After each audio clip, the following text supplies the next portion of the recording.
Benvenuti ai tifosi del Napoli, lasciate già il vostro mi piace in questo video e iscrivetevi subito a questo canale così potrete restare sempre aggiornati sulle ultime novità del nostro Club del Cuore. Andiamo al video. Secondo il Corriere del Mezzogiorno non c'è ancora l'accordo per il rinnovo di Victor Osimhen.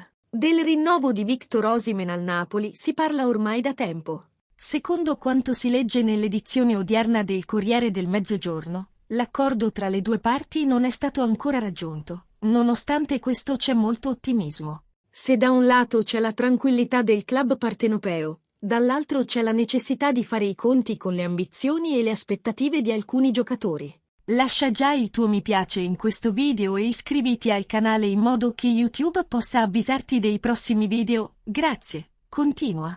Tra tutti Victor Osimhen che non ha ancora rinnovato il contratto in scadenza nel 2025. L'attaccante nigeriano, lusingato dalle offerte mostruose arrivate dall'Arabia Saudita, si aspetta un aumento consistente dell'ingaggio, attualmente 4,5 milioni netti, 5,9 lordi.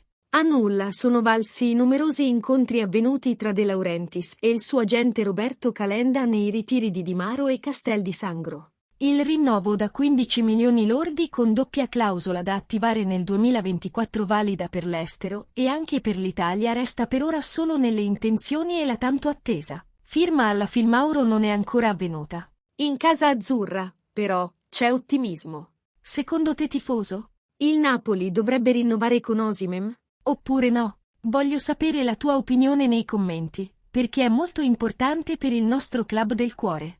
Aiutaci a far crescere il nostro canale, grazie!